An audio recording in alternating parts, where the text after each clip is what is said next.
Bienvenue à toutes et à tous. Dans ce tutoriel, je vais donc vous présenter les concepts de base de ProView et plus particulièrement de l'environnement de développement.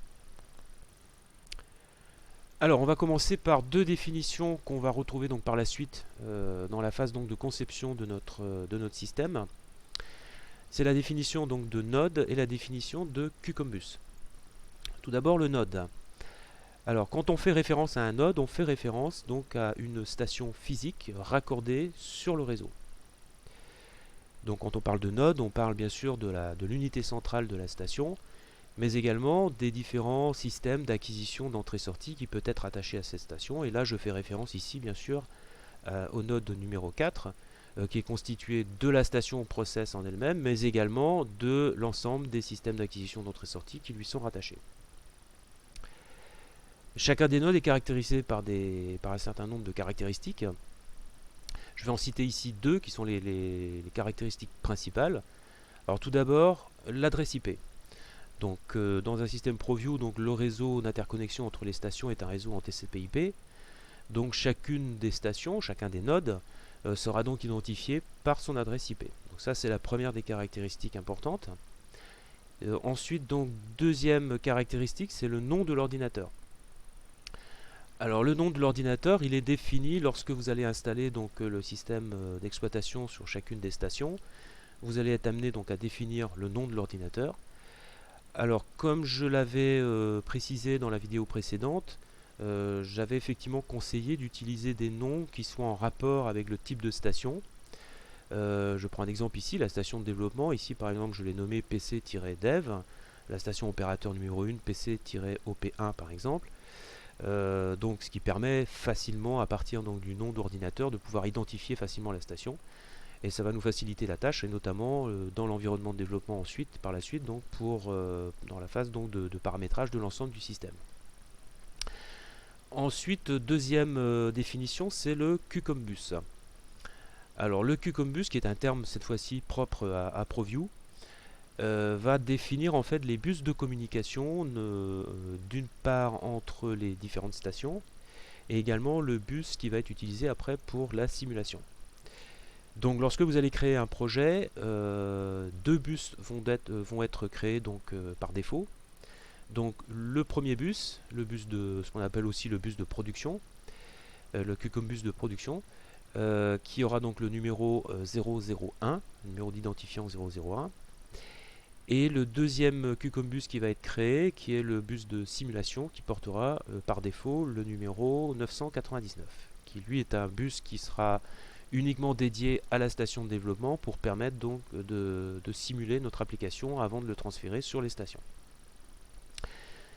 Donc l'ensemble des paramètres que l'on vient de voir, eh bien, il va falloir les définir à la fois donc, dans l'environnement de développement, pendant la phase donc, de paramétrage du système, mais également il y a quelques fichiers système qu'on va être également être amené donc, à compléter par rapport donc, à aux différentes informations que nous venons de voir. Il s'agit d'abord donc du fichier host, qui est un fichier par contre système propre à l'OS, dans lequel on va venir donc définir les adresses IP et les noms des ordinateurs qui constituent le réseau. Et deuxième fichier, c'est le fichier proview.cnf, dans lequel on va venir donc définir le numéro du Cucombus par défaut de la station. Alors, nous allons voir où se trouvent ces fichiers. Donc à partir du système de fichiers et du répertoire donc ETC. Donc, on ouvre le répertoire. On va ensuite rechercher les fichiers. Voilà, donc vous avez le fichier host qui se trouve ici et le fichier proview.cnf qui se trouve ici. Alors tout d'abord le fichier host. Donc pour pouvoir l'ouvrir et pouvoir également le modifier, il faut donc l'ouvrir en administrateur. Donc clic droit, ouvrir en tant qu'administrateur. Donc PWRP. Voilà. Donc dans ce fichier, vous allez retrouver donc la déclaration ici de l'ensemble des adresses IP des stations. Alors dans le cas présent ici, ce fichier, on voit uniquement que les adresses locales du PC sur lequel je réalise la vidéo, qui porte le nom PC-dev2. Mais dans l'hypothèse où par exemple j'ai une infrastructure à 2 stations par exemple, c'est-à-dire ce PC plus un autre, et bien ici donc je mettrai donc l'adresse IP de ma station,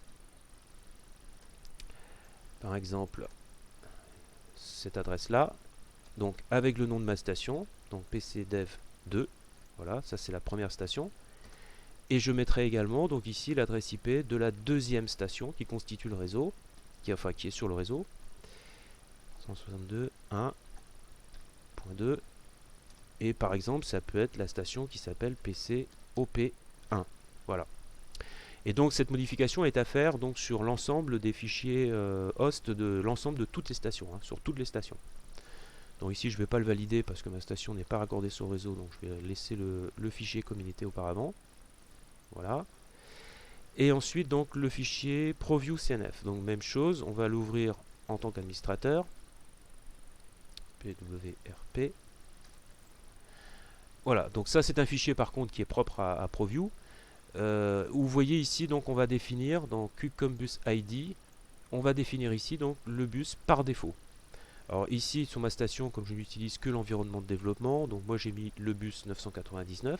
Mais imaginons que cette station fasse partie d'un réseau, et bien dans ce cas-là, j'aurais mis ici le bus par défaut principal du réseau, ça va être donc le bus 001. Bon, même chose, je ne vais pas non plus le changer, je ne vais pas l'enregistrer. Voilà. Alors, on va voir maintenant un peu la structure de l'environnement donc de développement de ProView. Alors, contrairement à d'autres systèmes que certains d'entre vous ont peut-être déjà eu l'occasion d'utiliser, qui sont structurés plutôt sous forme d'arborescence, où vous retrouvez donc en tête d'arborescence le nom de votre projet, et puis après vous avez un certain nombre de sous-répertoires qui vous permettent d'accéder au paramétrage de vos variables, de vos entrées-sorties, des programmes, des synoptiques, etc. ProView est structuré de façon différente. En fait, ProView fonctionne sous forme de fenêtres. Donc ici, pour simplifier, j'ai représenté les 3 niveaux de fenêtres qu'on va retrouver dans le système ProView. Premier niveau, eh bien, c'est la fenêtre projet. C'est la première fenêtre que vous allez obtenir lorsque vous allez donc ouvrir l'environnement de développement. Dans cette fenêtre, vous allez retrouver l'ensemble des différents projets qui sont disponibles sur votre station de développement. Lorsque vous allez ouvrir après un projet, vous allez ouvrir donc un deuxième niveau de fenêtre, qui est ici la fenêtre de système. C'est à partir donc de cette fenêtre qu'on va définir notre architecture réseau. À partir de cette fenêtre, on va également définir eh bien, les bases de données de configuration de nos différentes stations. Et lorsqu'on va ouvrir donc une base de données de configuration de station, on va obtenir donc un troisième niveau de fenêtre que j'ai représenté ici, où là par contre vous pouvez éventuellement avoir plusieurs fenêtres, hein, dans l'hypothèse où vous avez plusieurs stations dans votre projet. Et à partir donc de ces fenêtres, c'est ici qu'on va vraiment paramétrer la station, à la fois donc la partie logicielle ici à gauche et la partie matérielle de la station ici sur la droite. Alors, on va regarder maintenant un peu plus en détail le rôle des différentes fenêtres que nous venons de voir précédemment. Alors, on va partir d'un exemple de projet constitué donc de 3 stations, 2 stations opérateurs et une station process. La station opérateur numéro 1 joue également le rôle de station de développement. Donc l'ensemble des stations, bien sûr, interconnectées par un réseau, un QCombus référence 001. Et vous avez donc aussi le bus de simulation, donc au niveau de la station de développement, avec donc le numéro 999. Donc lorsque vous ouvrez l'environnement de développement, donc vous arrivez sur la fenêtre d'abord de projet. Lorsque vous allez ouvrir votre projet, vous avez une deuxième fenêtre donc, qui va apparaître, qui est ici donc la fenêtre de configuration plutôt du système, on va dire. Donc cette fenêtre, elle est constituée de 2 parties. Donc la partie de droite dans laquelle on va venir configurer l'architecture réseau, et la partie de gauche dans laquelle on va définir ici donc les différentes bases de données de configuration de nos stations. Donc ici on retrouve bien les 3 bases de données qui correspondent à chacun des nodes. Alors concernant les configurations des bus, donc ici on va déclarer bien, le bus 001 ainsi que les nodes qui sont rattachés donc, à ce bus. C'est à ce niveau-là également qu'on va déclarer donc les adresses IP et les noms des stations.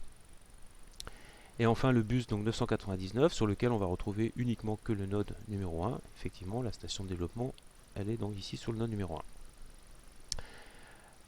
Alors ensuite, on va regarder maintenant donc la structure des bases de données, donc de configuration des différentes stations.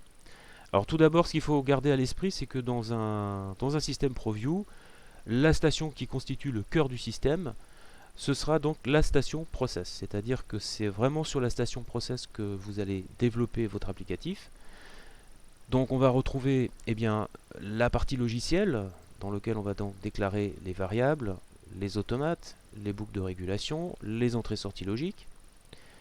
Et vous avez ici donc la partie matérielle, dans laquelle on va venir donc définir les synoptiques, la configuration des réseaux d'entrée-sortie des systèmes d'acquisition qui sont rattachés à cette station, l'infrastructure également donc des différents racks d'entrée-sortie, et dans l'hypothèse où on utilise la fonctionnalité donc de sauvegarde et pour l'historisation des données, c'est également ici donc on va venir définir notre serveur pour la sauvegarde et l'historique donc des données ici.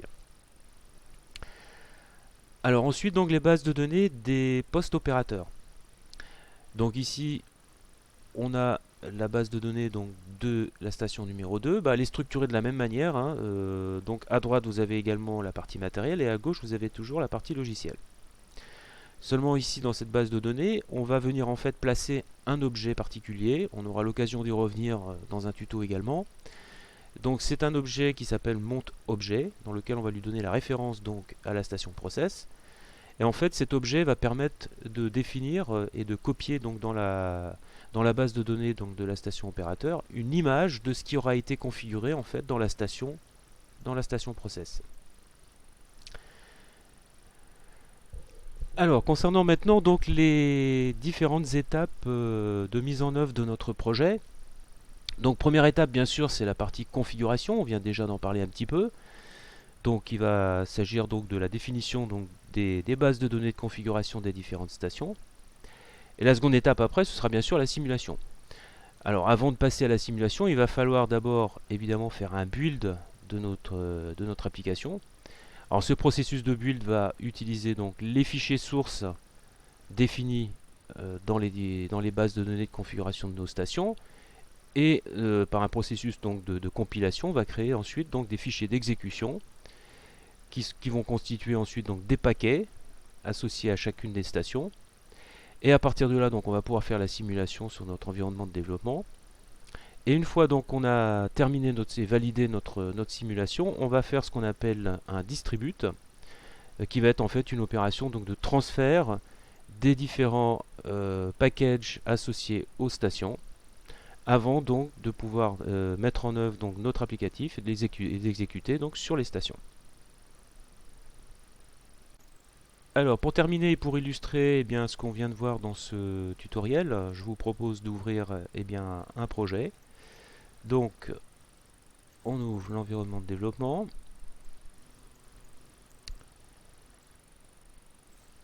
On accepte la licence. Ok. Donc on a donc la première fenêtre, donc la fenêtre de projet. Alors ici donc je rappelle pour ceux qui n'ont pas regardé la vidéo précédente, donc vous avez ici Xterminal qui va s'ouvrir et qui est indispensable donc pour l'environnement de développement. Donc on ne ferme surtout pas cette fenêtre, donc on peut éventuellement la réduire. Donc première fenêtre où on a donc l'ensemble de nos projets. Donc je vais ouvrir le petit projet que j'avais réalisé, Demograph 7. Je fais Open Project. Donc le deuxième niveau de fenêtre qui est la fenêtre donc de définition donc du système. Donc on retrouve la définition de l'architecture réseau. Bon ici comme je suis sur une station qui n'est pas raccordée sur réseau, donc je n'ai défini que le réseau de le bus de simulation, dans lequel donc j'ai rattaché le PC, le node ici. C'est ici également donc que l'on fait la paramétrage donc de l'adresse IP. Donc par défaut il se met en adresse locale du fait qu'il n'est pas en réseau. Ici vous avez donc la base de données de configuration de la station. Donc je fais également clic droit Open Volume.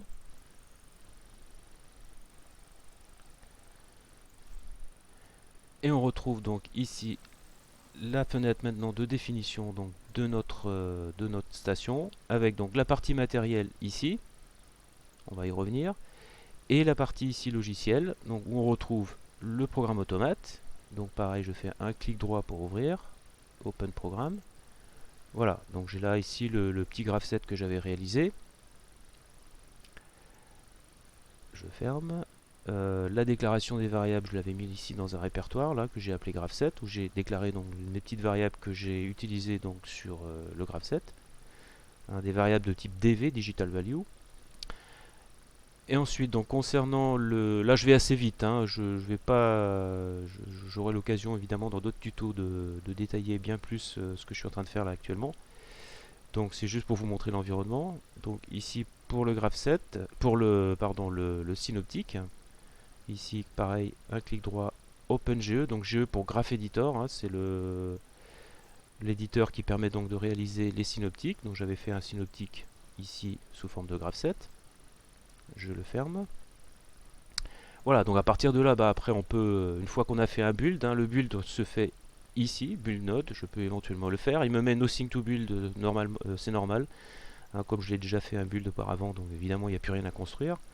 Donc je fais ici dans Tool Runtime, donc là c'est pour tester l'automate.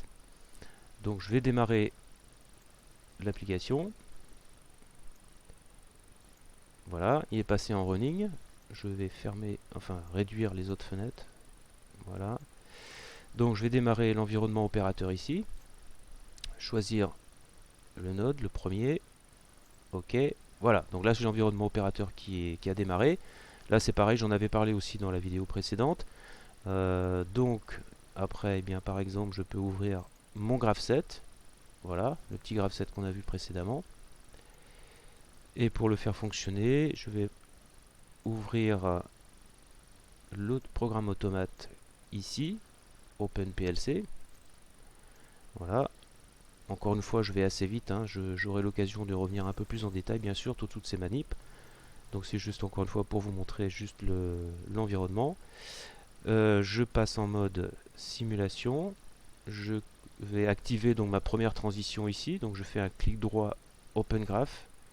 Ça c'est un graphe qui permet donc de forcer la valeur de la variable. Je fais voilà. Donc mon étape qui vient de s'activer. Après l'étape suivante qui vient, parce que j'avais mis un système ici donc de temporisation.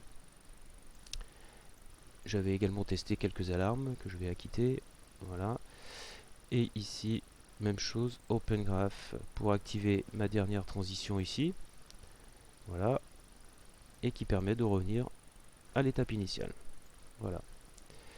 Bon, je n'en dis pas plus pour l'instant. Je vais m'arrêter là. On aura l'occasion, bien entendu, de revenir donc sur la mise en œuvre de tout ça.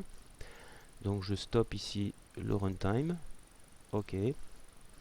Je ferme la fenêtre. Je reviens après sur mes différentes fenêtres que je vais fermer les unes après les autres pour quitter l'environnement.